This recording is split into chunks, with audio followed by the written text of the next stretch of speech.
¿Cómo están? Mi nombre es el enfermero Giovanni. Espero se encuentren bien todos ustedes, sus seres queridos.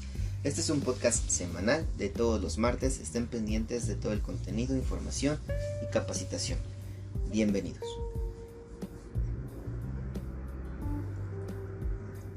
El día de hoy, nuestro capítulo número 10 y fin de temporada, hablaremos acerca de lo que significa ser enfermero en tiempos de COVID.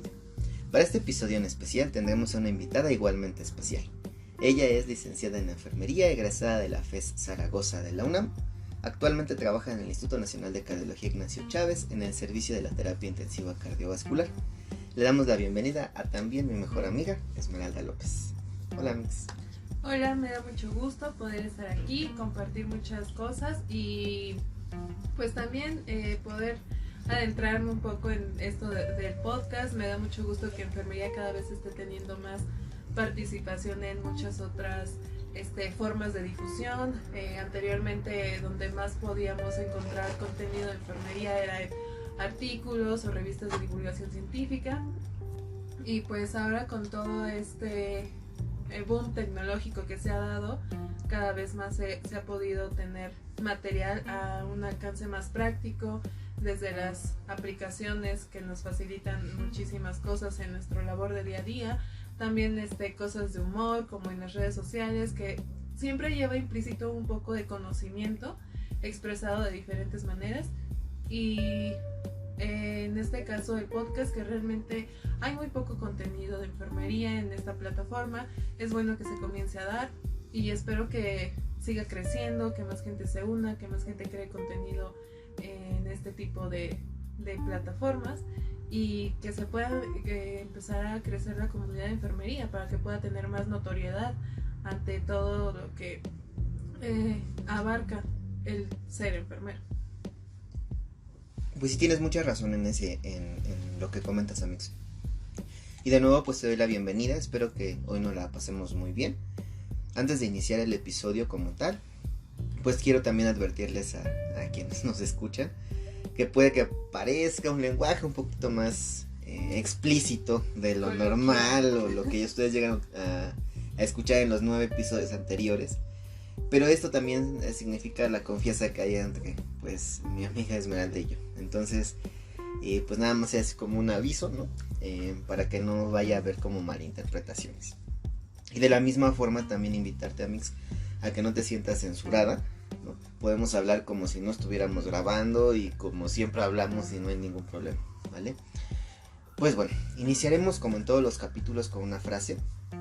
En esta ocasión de Mahatma Gandhi, que nos menciona: tú debes ser el cambio que deseas ver en el mundo. Con esta frase damos inicio al tema del día de hoy. Bueno, como introducción, el SARS-CoV-2, o mejor conocido como COVID-19, inició en Wuhan, China, en noviembre del año 2019 y llegó a México a mediados de febrero del 2020.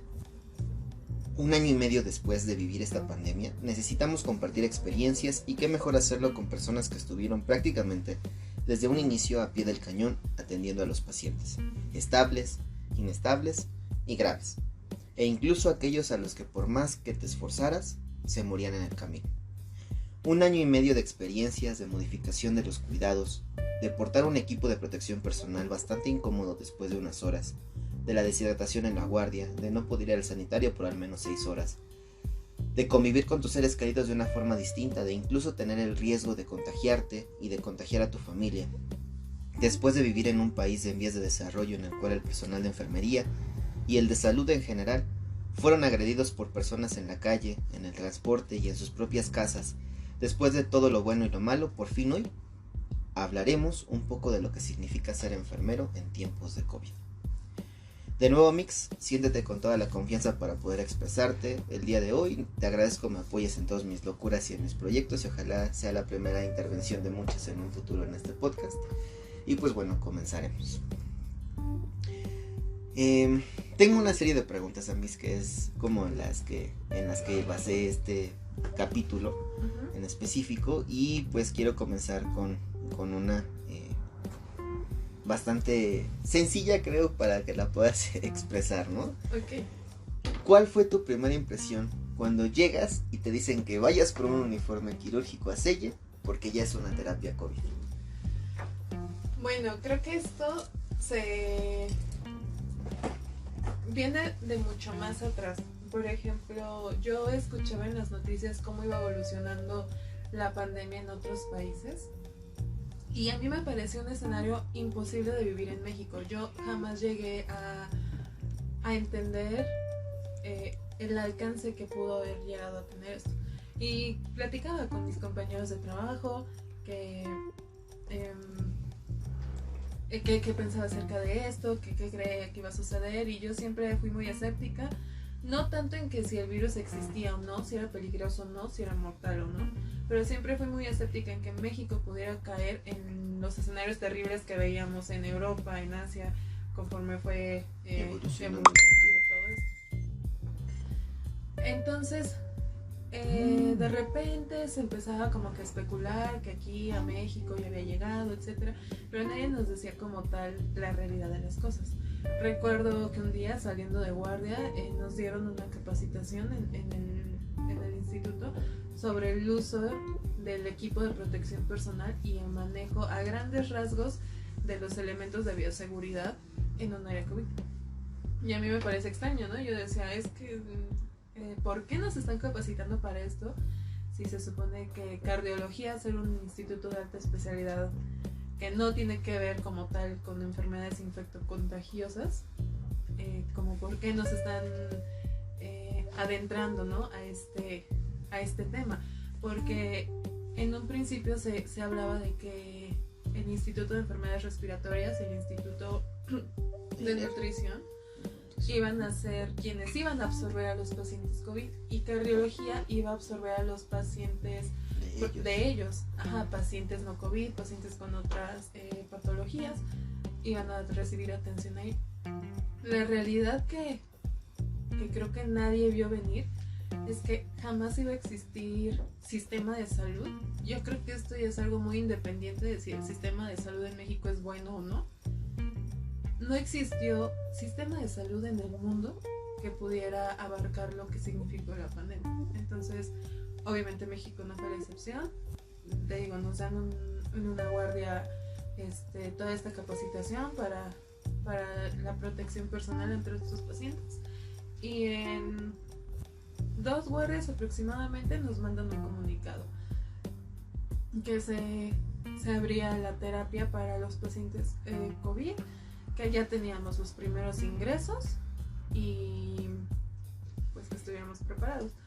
Cuando yo me enteré de eso, yo no sentí miedo, yo seguía muy escéptica. Yo creo que era mucha negación la que yo tenía, contrario de muchos de mis otros compañeros que siempre tuvieron muchísimo miedo. No los culpo, yo creo que aquí también hay habría que ver cada caso en particular. Digo, la gran mayoría de el personal en la terapia son mujeres que tienen familia, que tienen hijos, que son cabeza de familia, que tienen hijos solteras. Y cuidan a su mamá, etcétera. Exactamente.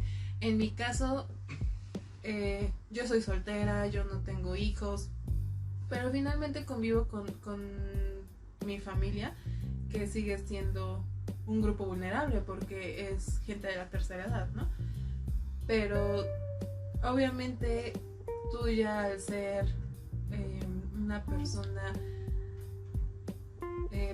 no, ¿cómo explicarte? Tú al ser ya una persona que tiene a su cargo a alguien, a un hijo, etcétera, claro que sientes más preocupación por contagiarte y por contagiarlos. Entonces, el día que yo llegué al instituto, fue un sábado, ¿no? Fue un sábado en la noche, exactamente. Hasta el día en que yo estuve afuera de la puerta del instituto, fui consciente de lo que se venía. Yo estaba parada en la entrada principal del instituto y veía el edificio gigante. O sea, yo me sentía una partícula de polvo al lado del instituto. Yo lo veía enorme y lo veía con miedo. Yo no sabía qué iba a haber allá adentro, yo no sabía qué me iba a esperar.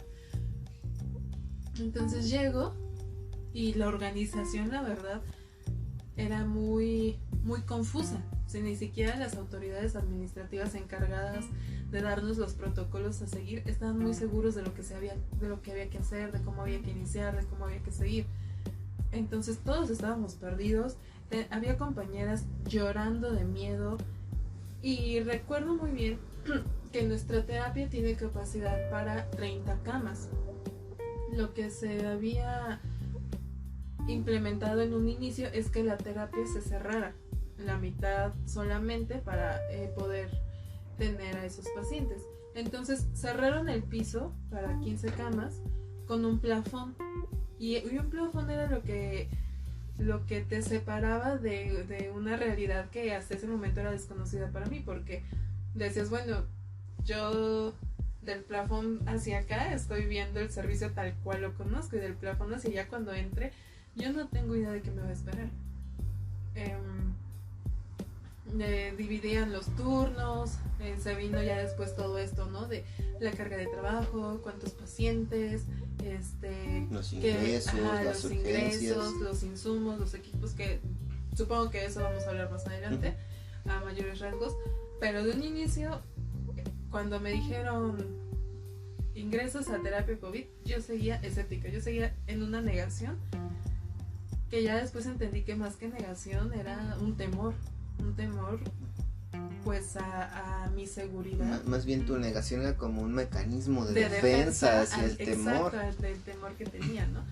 Por mí y por la gente con la que iba a convivir. O sea, yo no sabía qué era lo que iba a esperar, qué era lo que me iba a esperar y si era para tanto o no.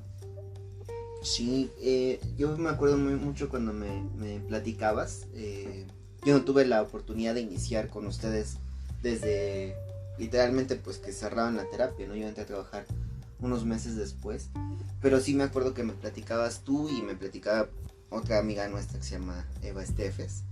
Nos platicaban mucho de la situación desde un inicio, ¿no? Y cómo se ponía muy tedioso, muy pesado. Incluso nuestro amigo Kevin también me platicaba, ¿no? Que había guardias donde entraba y recibía 4, pero al final se terminaba quedando con 6 porque no llegaban las enfermeras por este mismo miedo, por este mismo temor, que empezó mucho más. Y de por sí ya todos sabemos que en todos los hospitales de México y creo que en el mundo pues habrá algún sesgo entre la gente que sí asiste y la gente que no asiste, de las inasistencias, ¿no?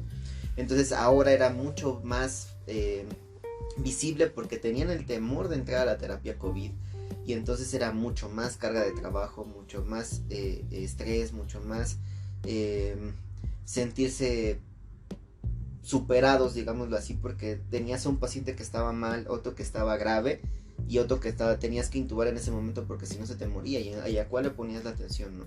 Entonces era bastante complejo a mi entender, como ustedes lo platicaron.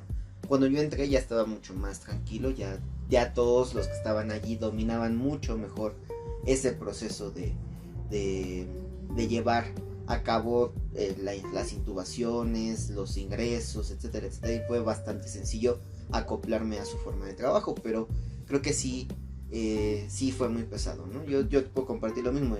Yo vine, dejé mis papeles y yo estaba muy feliz porque ya iba a entrar a trabajar acá, pero el día que llegué estaba muy nervioso. Estaba muy ansioso de ya entrar, o sea, de ya entrar y liberarme de esa ansiedad, de ese nerviosismo, de ya soltarlo y estar con el paciente o con los pacientes y poderles brindar lo de siempre, ¿no? Pero creo que sí era bastante difícil en ese momento. Entonces, pues sí, yo creo que todos tuvimos en algún momento cierto grado de temor y cada quien lo reflejó de una manera distinta. Entonces, pues es totalmente comprensible, amigos. Sí, y de hecho, bueno, esto que me comentas del personal y todo eso, hay infinidad de factores que influyeron para que la pandemia fuera más o menos llevadera. Y yo creo que en cualquier institución de salud existen las ausencias no programadas, ¿no? Gente que tiene percances, que faltan, y digámoslo sinceramente, gente que finalmente no le interesa o no valora la importancia de su trabajo y se le hace muy fácil decir, falta un día, no pasa nada. Y la manera en la que te vas haciendo a esa forma, que tiene que ver también mucho con cómo tu institución te trate. O sea, hay infinidad de situaciones que influyen para que una persona decida darle validez o no a su trabajo. Si si tu institución no te hace sentir válido como personal, como recurso humano, obviamente no vas a quererle dar el mismo rendimiento, ¿no? Entonces, una de las cosas que se vio muchísimo y que nos afectó a nosotros mucho, yo entiendo que cada institución es diferente, manejan sus contratos y manejan a sus personales y sus categorías de diferente manera, pero lo que yo noté aquí es que mucha de la gente basificada de muchos años, que se consideraban grupos vulnerables, se fueron de resguardo, y fue gente que duró de resguardo 6, 12 meses, casi un año. Finalmente todo el auge de la pandemia lo pasó resguardado,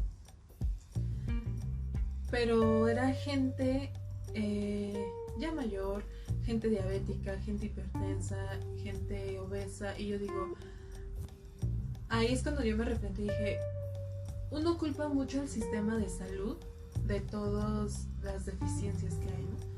Pero de repente tienes a personal profesional de la salud siendo diabético descontrolado, hipertenso descontrolado, obeso, y dices, tú profesional de la salud que dedicaste tu vida a capacitarte y a formarte en el cuidado de la misma, no estás cuidando tu propia salud.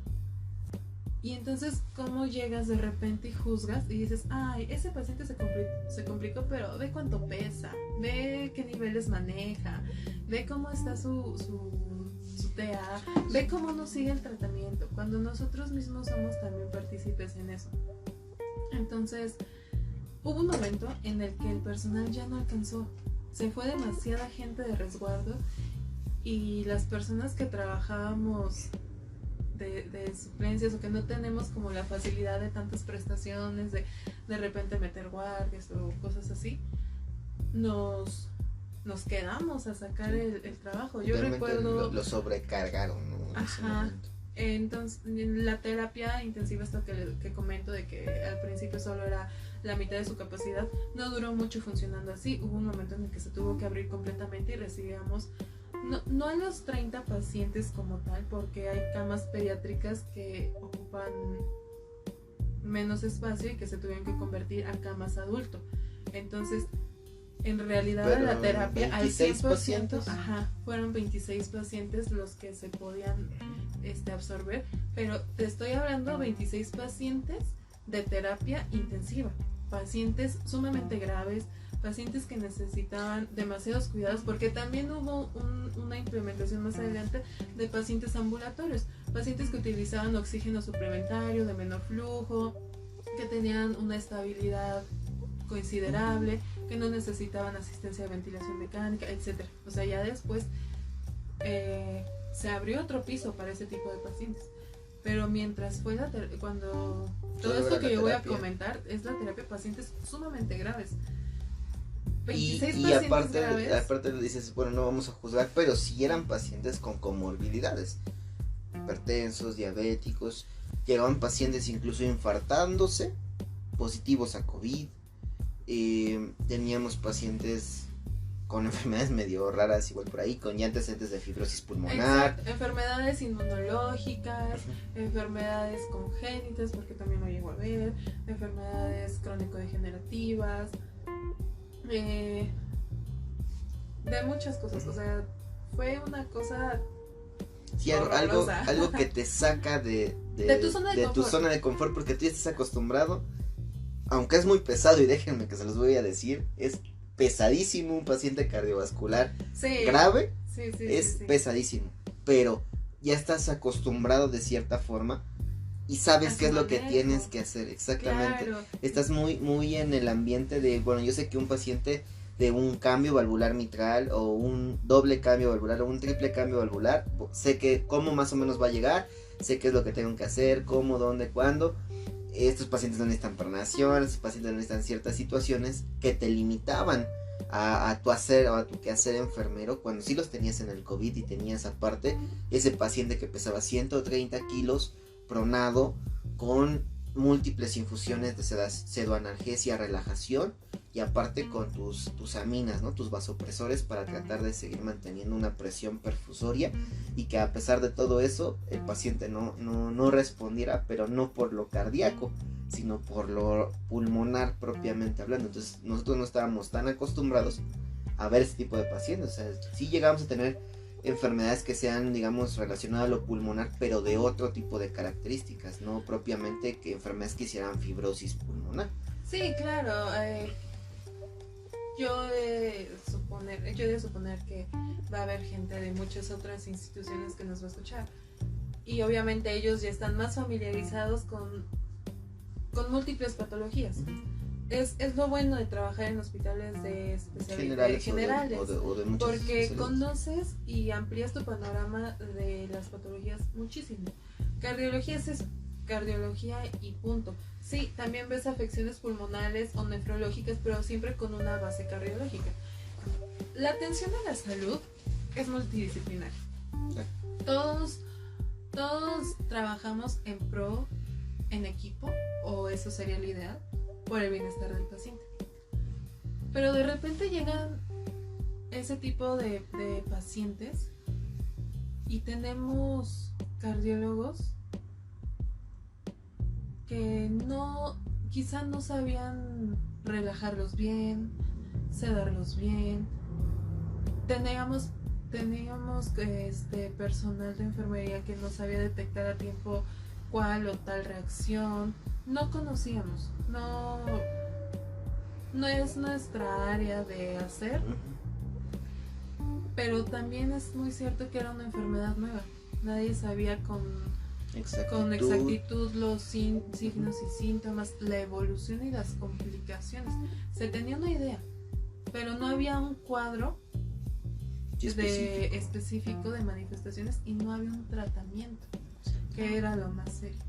Entonces estábamos frente a algo que no sabíamos cómo se comportaba y que no sabíamos cómo tratarlo, y que por ende no sabíamos su evolución, y hubo muchos sesgos y muchas omisiones, eso es muy cierto, pero en todos lados. O sea, yo no podría decir que hubo un lugar que se salvó de que no se hiciera lo correcto en el tiempo correcto. Pero es el error humano. Es algo que sucede cuando te enfrentas hacia cosas desconocidas, ¿no? Exactamente. Entonces, esa fue una parte. Después tenemos la parte de la sobrecarga de trabajo, porque como te comento, yo recuerdo mucho una guardia donde teníamos 26 pacientes críticos. Justo eso es una pregunta, te me adelantaste, pero muy bien, qué bueno que la vas a responder, porque era así. ¿Cuál fue tu peor guardia en el área COVID? Bueno, sí, me adelanto. Sí. Y mi peor guardia en el área COVID fue a los inicios. Creo que a los inicios fue lo peor porque había mucha desorganización. 26 pacientes críticos, 4 enfermeros para recibirlos todos. Ese día yo recibí en el cubículo del 21 aproximadamente al 27. Recibí aproximadamente 6 pacientes para intubarse, intubados, para invadir y para pronar. Y la verdad es que los médicos, al no conocer mucho de las funciones de la enfermería, ellos te solicitan sus necesidades y no les importa si tienes tal o cual paciente. Claro que esto va a variar de acuerdo a donde trabajen. Hay lugares donde los médicos absorben ciertos procedimientos, donde la enfermería absorbe otros, y eso ya es dependiendo. Por ejemplo, al menos aquí en la institución, la enfermería absorbe demasiados demasiados procedimientos, y tiene mucha participación a la hora de invadir a los pacientes, de colocarles accesos vasculares, de colocarles sondajes, de colocarles de asistir para las inducciones, etcétera, ¿no? Entonces la enfermería tiene demasiada participación y responsabilidad en todos estos procedimientos. Sí, yo les puedo decir que si hay un lugar donde enfermería tiene mucha responsabilidad en el área laboral, es el Instituto Nacional de Cardiología. En ese tienen una palomita, porque la verdad es que sí nos hacen partícipes de muchas acciones que en otros lados la verdad es que conocemos compañeros, amigos incluso, que le dicen, oye, ¿ya asististe a este tipo de procedimientos? No, eso lo hacen los médicos. Entonces, desafortunadamente, en cardiología tenemos esa esa oportunidad de poder nosotros colocar accesos venosos de diferentes tipos, asistirlos en otros y estar al pendiente siempre, ¿no? Es como la enfermera es la que tiene la batuta y siempre tiene la voz para decir esto está mal, esto está bien, deje de hacerlo, ya no lo funcione, ya no haga esto, X o Y situación. Tenemos mucho empoderamiento, vamos a llamarlo así, ¿no? Entonces es como una ventaja, en cierto punto desventaja en esta parte que les está platicando Esmeralda, porque si recibe 6 pacientes que todos les tienen que hacer un procedimiento y no sé, entran 5 médicos y cada uno está con un paciente, pero ella está con los 6 pacientes, entonces ahí es donde se complica la situación, ¿no? Claro, y ese empoderamiento, pero que cualquier colega puede tener. Claro. O sea, la institución te da la libertad de llevarlo a cabo, pero todos tenemos la capacidad de poder llegar a hacer eso. Sería bueno, o yo esperaría que en un futuro las otras instituciones de salud pudieran ser más permisivas con la enfermería en el área laboral. Y esto se lo va a ganar enfermería con su capacitación continua. Yo sé que suena a ideales, sermón, ¿no? Sé que suena al sermón de los maestros que te daban en la escuela todo el tiempo. Yo conozco varios. Te tienes que capacitar, tienes que estudiar, tienes que aprender, pero si algo dejó la pandemia fue mucha validación al área de enfermería. La gente ya se dio cuenta de la importancia de la enfermería. Sí, es cierto que hubieron muchísimos factores de discriminación, de acoso, de violencia hacia enfermería, que yo puedo decir que es sumamente ignorante, pero cuando yo me he acercado a hablar a gente que ha necesitado los servicios de enfermería porque ha tenido una hospitalización, porque ha tenido necesidad de una cirugía, no he escuchado a nadie que no valide el servicio de cuidado que enfermería le da. Creo que si la demás gente ya se dio cuenta de lo importante y valioso que es nuestro hacer, es momento de que nosotros también lo hagamos válido. Lo vamos a hacer válido como respondiendo a nuestras obligaciones para poder exigir nuestros derechos. Exacto. Y también entrando por vocación, porque hay mucha gente que entra pensando que es sencillo, que hay mucha área de trabajo, que se van a poder acomodar en alguna institución sindicalizada, etcétera. Entonces, cuando uno entra movido por esos motivos, se hace un profesional hacedor, exactamente, ¿no? Entonces, enfermería es mucho. Enfermería es todo, enfermería es la base de los hospitales. Enfermería está teniendo ya incluso reconocimiento en el área médica. Muchos doctores ya han reconocido que enfermería es quien saca a flote los servicios, quien saca las uñas por el trabajo, la carga de trabajo, todo lo que haya. Entonces, pues esta es una invitación a quien nos esté escuchando a salir de la zona de confort, a poder capacitarte, a poder ser más, siempre buscar ser más, y vas a tener reconocimiento, pero el reconocimiento de alguien muy importante, que es el paciente, porque si con alguien debemos de quedar bien es con un paciente. Exactamente. Y esta es una idea que yo la he compartido muchas veces.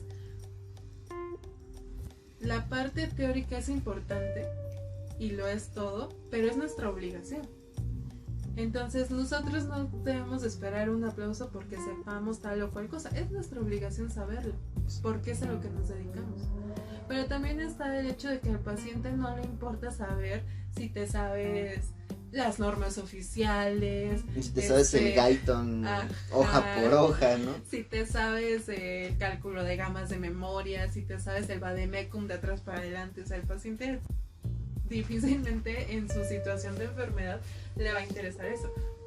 O sea, el paciente lo que quiere es sentirse cuidado, sentirse escuchado muchas veces, sentirse apoyado, protegido y sentirse consolado. Claro. ¿Por qué? Porque yo cuando he tenido compañeras que, lo voy a decir francamente, tienen deficiencias en su labor de enfermería, que les falta capacitación, que les falta más habilidad práctica y que uno las podría juzgar como malas enfermeras, que no, yo no estoy de acuerdo con juzgarlas así, pero creo que siempre va a existir la crítica, ¿no? De, cierta compañera omitió eso, pasó por alto lo otro, pasó por alto aquello. Y curiosamente, este caso particular es de una compañera que yo conocí cuando ahora que estoy trabajando, pero curiosamente sus pacientes la adoran. Y tú como profesional de enfermería dices, es que cómo el paciente se va a sentir bien con ella si no sabe, no hizo, no dejó, no puso, no quitó, etcétera, ¿no? Todo eso a lo que a veces a nosotros le damos mucha importancia, ¿no? Así de, señor paciente, ¿cómo va a ser una buena enfermera si no me dejó la fecha del macrogotero, ¿no? Cosas así. Sí, claro. Los pacientes la adoraban. Y un día yo la vi relacionándose con los pacientes y era una persona sumamente cariñosa, paciente, y les daba su tiempo para hacerlos sentir como personas. Yo sé de quién hablas. Y cuando estaba estudiando la especialidad y pasé por la terapia intensiva, me tocó únicamente un día estar con ella, y la verdad es que sí, es una persona que tiene, y no vamos a juzgar, pero sí tiene unas deficiencias importantes en cuanto a conocimientos y habilidades. Pero el hecho de cómo le habla al paciente, de el cariño, de que lo hace sentir en casa, en un hogar, que se sienta comprendido, que se sienta en ese momento acogido, cuidado, que el paciente se sienta cómodo en el lugar en donde está, la verdad es que cambia mucho la situación, ¿no? Entonces eso es muy importante. Sí, y está el otro panorama. Había un compañero muy capacitado en la parte teórica, era una persona que sabía, era una enciclopedia andante, ¿no? O sea, esa persona era una persona muy inteligente, pero los pacientes no tenían la confianza. Era porque ya se le quitó, dice. No, sigue siendo, en donde quiera que esté, yo sé que sigue siendo porque ya no está ahí. Pero los pacientes no se sentían en confianza con él. Los pacientes no podían expresarle sus necesidades. Los pacientes no podían decirle, tengo dolor, quiero esto, quiero lo otro, quiero tal, quiero cual. Porque él no sabía crear un ambiente en el cual relacionarse con ellos. Entonces sí, era muy inteligente, pero no sabía cuidar. Y creo que ahí es el parteaguas de todo. Saber y saber cuidar. Tu conocimiento, ¿cómo lo empleas en el cuidado de tu paciente? Porque si no te hablan mucho de las necesidades. ¿Qué necesidades tiene alteradas? Tus modelos, teorías de enfermería, etcétera. Y quizá las puedes detectar, y quizá puedes tener una planeación, quizá puedes tener el PAE más perfecto del mundo. Pero si tú no sabes ejecutarlo, se va a quedar ahí. Exactamente. Y no vas a hacer un buen desarrollo de la práctica de la enfermería. Todo esto, ¿cómo lo puedo regresar a nuestro tema principal del COVID? Que hubieron muchos pacientes que fallecieron en el aislamiento, lejos de sus familias, sin poder despedir, que creo que ha sido para mí una de las cosas más difíciles de poder presenciar. Leer las cartas de los familiares que les mandaban a los pacientes, que tú se las tenías que leer mientras ellos estaban intubados, mientras tú sabías que esos pacientes ya no tenían posibilidades. Fotos que les mandaban los familiares a los pacientes para que se animaran, fotos que los pacientes ya jamás pudieron ver y que tampoco pudieron regresar a sus familias porque estaban contaminadas, se tenían que desechar, etc. Entonces, pacientes que tenían miedo porque no sabían si al ser intubados iban a volver a regresar, ¿no?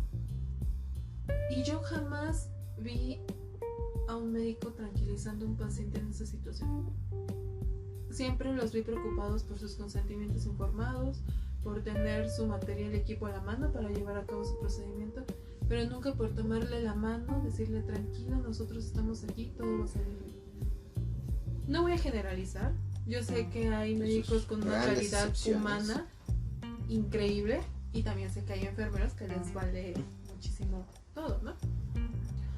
Pero del 100% de escenarios que vi de ese tipo, puedo decir que el 85% de consuelo lo obtuvieron por parte de enfermería.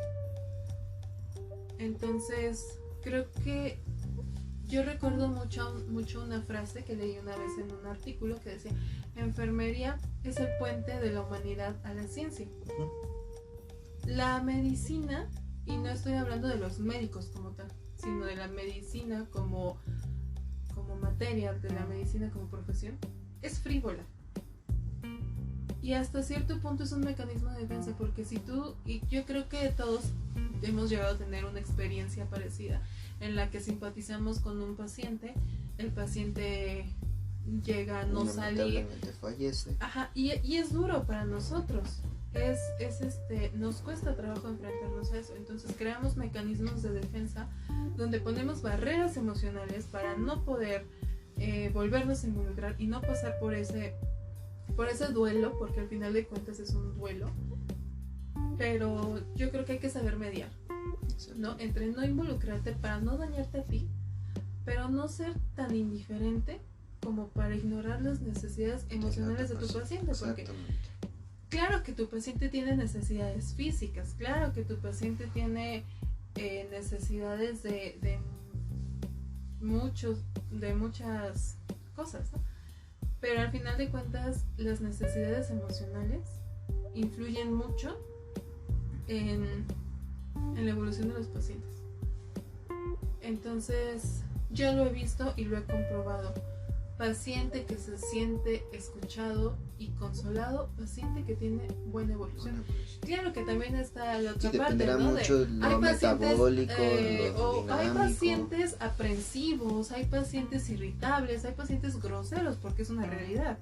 No todo es bonito en la enfermería. Hemos tenido pacientes agresivos verbalmente, que nos han querido golpear. Exacto, claro. ¿No? Claro que y me podrán decir: no me pides que a esos pacientes yo los trate con flores y dulces.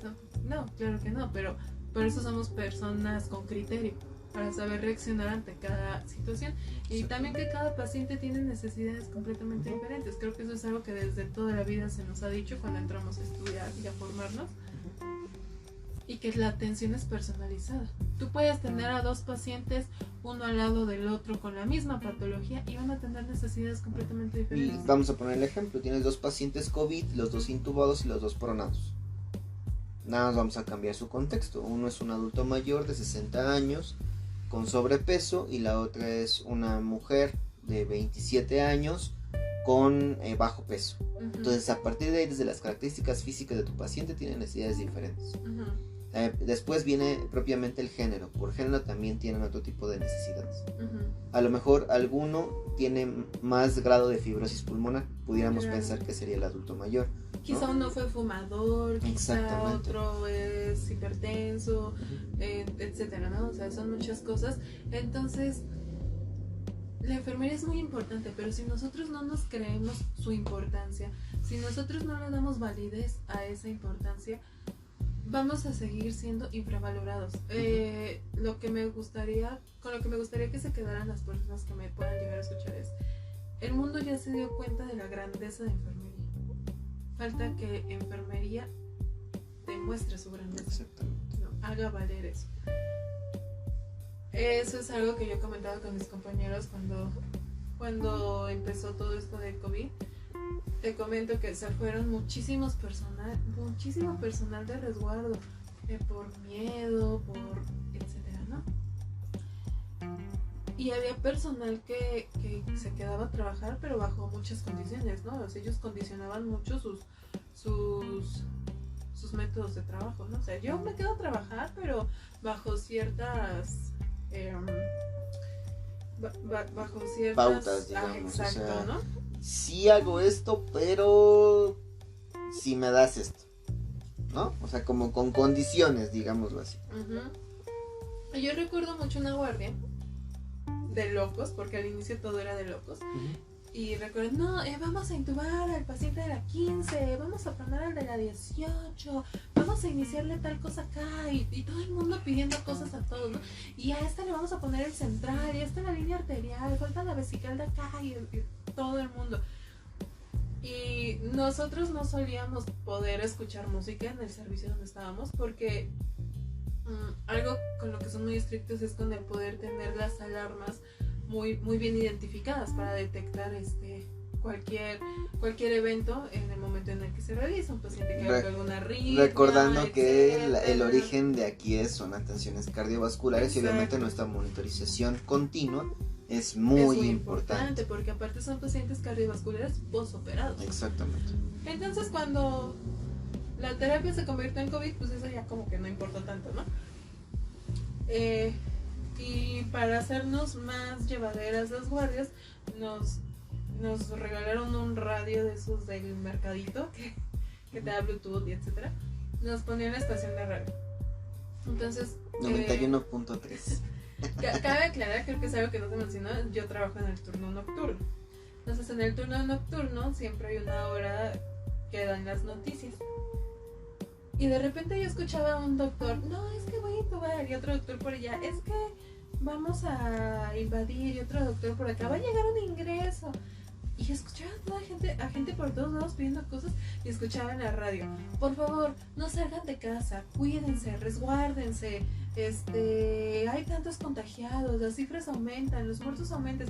Y de repente yo me vi en un campo de guerra. O sea, eso era la guerra. Se escucha como broma, pero imagínense como esas imágenes donde pasa Vietnam atrás así de ustedes, así literalmente se siente, exactamente, de verdad. Eso era la guerra, y recordé. Y ese es un pensamiento que me gustó mucho haberlo formulado, ¿no? En mi cabecita. Y recordé, ¿dónde se forjó la enfermería? La enfermería... Florence Nightingale. En la guerra de Crimea. Para empezar. Exactamente. Yo sé que la historia de enfermería es muy extensa y muy vasta y tiene diversos orígenes, pero los inicios de la enfermería como la conocemos como profesión distinta al área médica, hablando así inició en la guerra. Exactamente. Con Florence en la guerra en Crimea. Florence educando a todos los médicos para que se lavaran las manos y evitaran infecciones, cosas, etcétera, cuidando claro. heridas, tratando lesiones, apoyando en lo emocional, ¿no? Exacto. Eso, a partir de ahí hubo un boom impresionante en la enfermería. Y que enfermería se forjó en lo difícil. Y en estas situaciones es cuando debes de hacer valer los orígenes de la enfermería. Yo decía, eso es una guerra entre algo desconocido, ante un virus. Y nosotros somos los soldados que tenemos que batallar contra esa guerra. No te voy a dar el choro de, el héroe sin capa. No. Porque la realidad es que al final de cuentas también trabajamos para poder sustentar nuestras necesidades, ¿no? De tener una familia, de tener un hogar, etcétera, ¿no? Pero esta fue la guerra. Y de repente yo decía, Florence estuvo con personas que quizá habían perdido un miembro en un campo minado, que habían tenido una herida de bala, o sea, gente mal. Y lo único que ella tenía era su lavado de manos y sus conocimientos, ¿no? Y con eso ella logró hacer muchas cosas. Y de repente yo vi a mis compañeros, pues es que no tengo... porque cabe aclarar que al menos el instituto es muy vasto en recursos materiales, ¿no? Yo entiendo que hay instituciones donde los recursos materiales son muy limitados y que hacen lo que tienen con lo que o más bien hacen lo que pueden con lo que tienen, y con eso claro que logran hacer maravillas. Y en eso yo voy de acuerdo que no puedes pedir cuidados de excelencia si tus insumos y tus instalaciones no son adecuadas para hacerlo. Eso me queda claro, estoy completamente de acuerdo en eso, pero no es el caso donde estoy. El caso del lugar donde yo laboro es un lugar donde tienen los insumos y las instalaciones. Y aquí quiero abrir un pequeño paréntesis. los comentarios que yo haga jamás son una crítica directa al instituto donde yo trabajo. Son una opinión sobre el personal con el que yo me he relacionado ahí, que también cabe aclarar que no todo el personal fue formado o basificado de ese instituto, ya más adelante se hablará de eso. Sí, pero, hay una preguntita específicamente de eso. Pero todo el comentario que yo dé es acerca de mi experiencia personal, no es para criticar o dejar en mal a la institución o su personal. ¿Entendido esto? Pero sí. Pero un poco. Entendido esto, sí hubieron los insumos la gran mayoría del tiempo y la infraestructura para que nosotros pudiéramos dar la mejor atención posible. Y entonces yo de repente veía a los compañeros y, ay, es que no quiero entrar porque se me empañan los gobles, me lastima el cubrebocas. Tener el equipo de protección personal es la peor de las torturas que te puedas imaginar. Pero es una tortura para protegerte. Exactamente. No es para fastidiarte, es para cuidarte. Claro que tenerlo 8, 10, 12 horas es un horror, por supuesto. Y pero sobre todo también si entre el miedo, la angustia, la ansiedad o lo que fuera, o la ansiedad con M, como los memes, se ponían 2 kilos de micropor y de cinta adhesiva. Te emplayabas sí, y pues obviamente la piel, como todos sabemos, de ese tipo de adhesivos, pues son lesivos para la piel.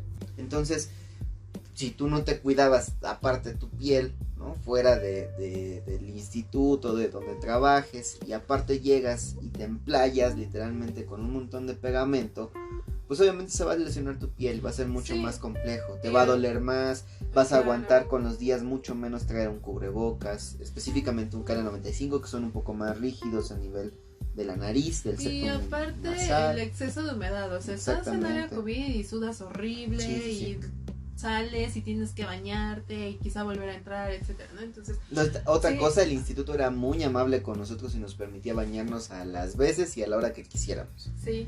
¿No? Eso también era muy importante.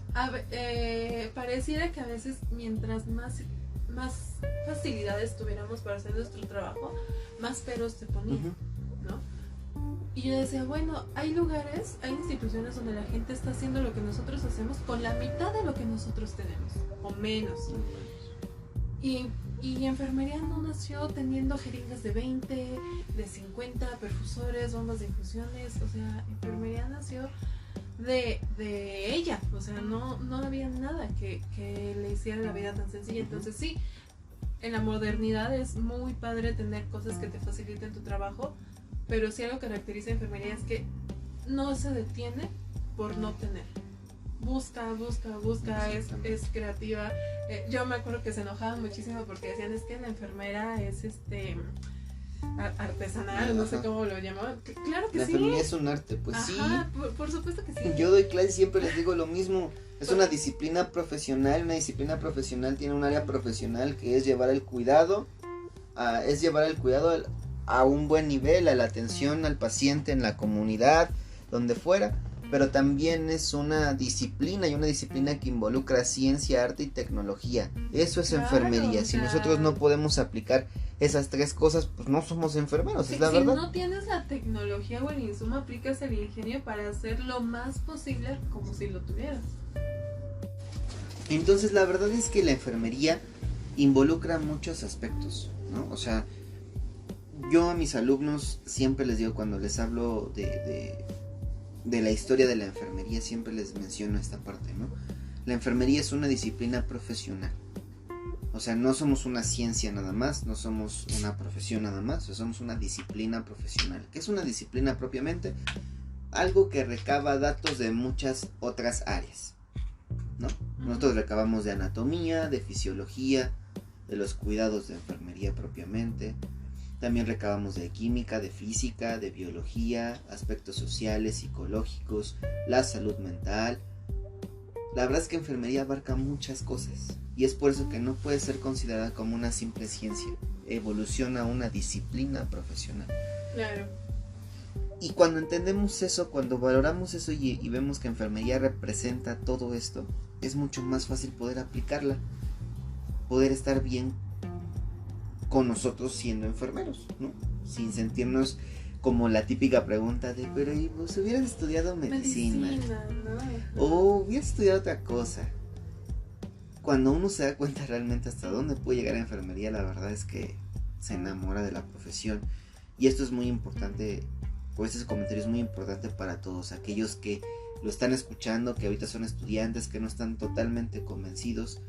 Convénzase mucho, la enfermería vale mucho la pena, ¿no? Y más que la pena, diría por ahí un romántico, vale la alegría, ¿no? Entonces, emociónense y hagan crecer a la enfermería día con día, ¿no? Que es el objetivo. La verdad es que las nuevas generaciones estamos en eso, en tratar de cambiar el chip de lo que se conoce enfermería en México específicamente, y de que nos empiecen a reconocer como lo que somos, ¿no? Personal de la salud, y no el ayudante, y perdón por la palabra, ni la chacha, ni la secretaria, ni la nada, ni el nada de nuestros otros compañeros del área de la salud.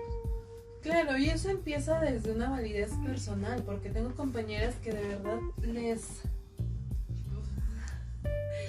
fastidia que les digan muchacha, señora, joven, etcétera, ¿no? Y, ¿cómo me vas a Los pacientes también te reír? dicen compa,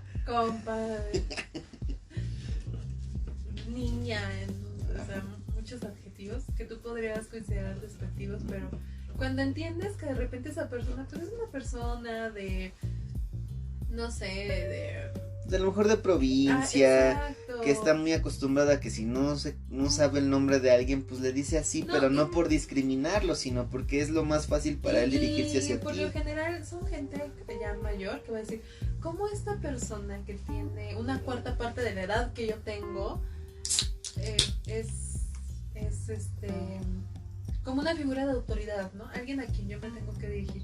Entonces, entender que eso muchas veces no es que dependa de nosotros, y nosotros no nos tenemos que sentir infravalorados como profesionales cuando alguien se dirige hacia nosotros. Claro que es muy válido pedir reconocimiento, respeto de, a ver, Me llamo tal, soy su Esmeralda, enfermera. soy su enfermera en turno. Cualquier cosa que usted necesite yo lo voy a estar entendiendo. Me puede llamar enfermera, me puede llamar Esmeralda, etcétera, ¿no? Siempre como que de la mejor manera. Va a haber pacientes que les va a valer y que te van a seguir diciendo muchacha, etcétera. Pero entonces tú ahí debes de ser inteligente y debes de decir, yo no me voy a tomar esto personal, yo no voy a hacer de esto algo que influya en el cómo voy a tratar al paciente, porque yo sé lo que valgo como profesional. Ujú. Y el que me digan muchacha, enfermera, señorita o mi nombre no va a cambiar la calidad del trabajo que yo sé que voy a poderle dar, ¿no? Hacemos las cosas para los pacientes, sí, pero también las hacemos para nosotros, porque si no, no podemos ir por la vida siendo altruistas. Ujú. Es muy complicado, Sí. ¿no? Entonces, yo... Porque uno necesita comer.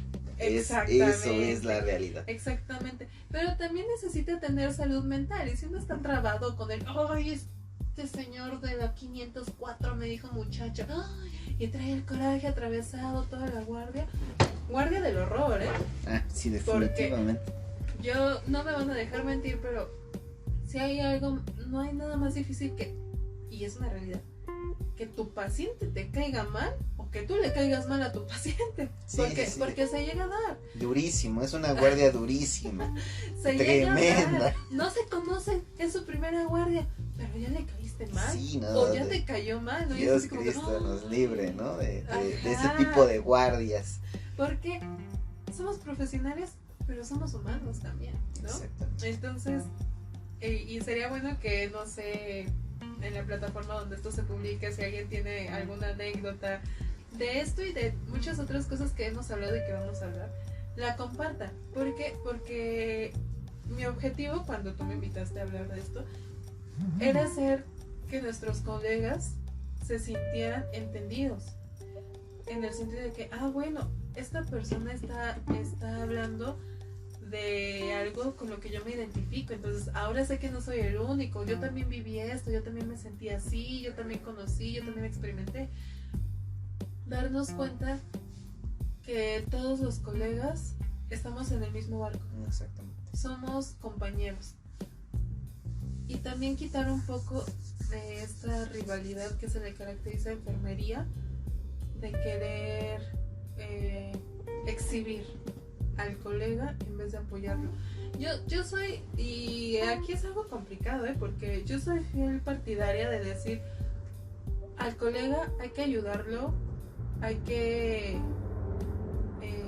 orientarlo, pero también hay gente que no quiere ser ayudada y hay gente que no quiere ser orientada. Y yo lo vi entró mucho personal nuevo al instituto. Los famosos Insabi. ¿Qué es esa pregunta? Esa pregunta no podía faltar, ¿no? ¿Qué onda con los Insabi? Ay. O sea, imagínense, ¿no? Primero sí somos compañeros, amigos, todos estamos en el mismo barco. ¿Y qué onda con los Insabi? Híjole, ¿cómo les cuento? Mira, la realidad es que mucho del personal era gente con pasantía trunca. Exactamente. Con papeles en trámite, sin experiencia laboral. El instituto se caracteriza por ser un lugar... Y perdón que te interrumpa, pasantías truncas en clínicas. Exacto, en primer nivel de atención. Que quiero aclarar que yo en ningún momento estoy demeritando. No, claro, no. De hecho, el primer nivel es muy importante para el sistema de salud mundial, ¿no? O sea, es importantísimo, pero no tienen las mismas competencias que alguien que ya estuvo en un tercer nivel de atención. Mira, al final de cuentas, yo no Sus voy competencias a son diferentes. A los compañeros pasantes, a los compañeros en formación, porque todos venimos de ahí. Claro.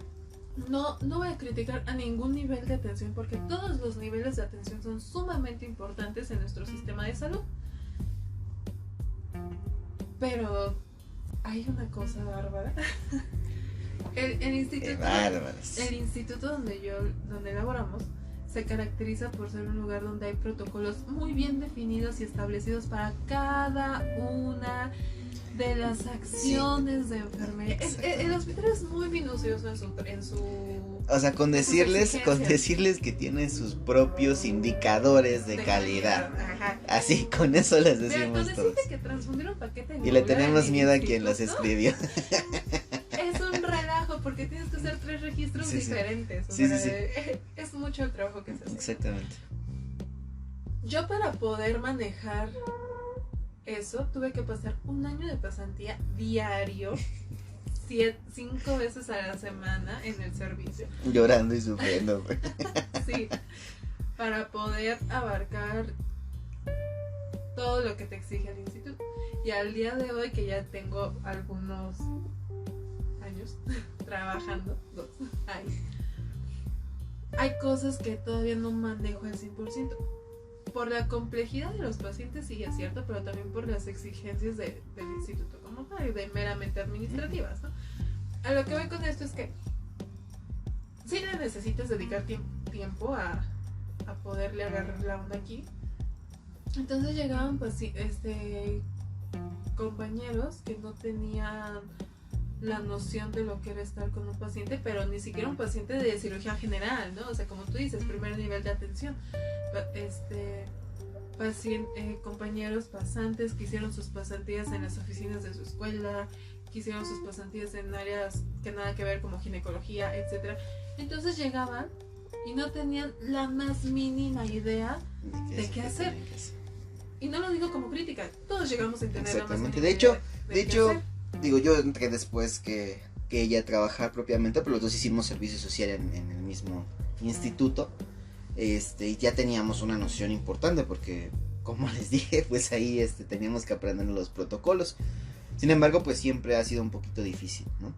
Buscábamos capacitar a estos compañeros y era muy importante. Pero ¿saben qué? Se nos está acabando el tiempo y entonces yo creo que va a haber una parte 2 con mi Amix porque no nos alcanzó el tiempo, sí, ¿no? No, es demasiado. Entonces, que abarcar. Pues la verdad de nuevo quiero agradecerle mucho a todos en México, Costa Rica, Chile, Argentina, Ecuador, Colombia, Estados Unidos, Alemania y España, que es donde nos están escuchando, que nos sigan escuchando. Y pues el siguiente capítulo, que será el primero de la segunda temporada, vamos a tener a mi Amix de nuevo aquí para terminar este tema de la enfermedad del COVID, porque la verdad es que no nos alcanza el tiempo, ¿no? Ya vamos casi una hora hablando de este tema y pues necesitamos más tiempo.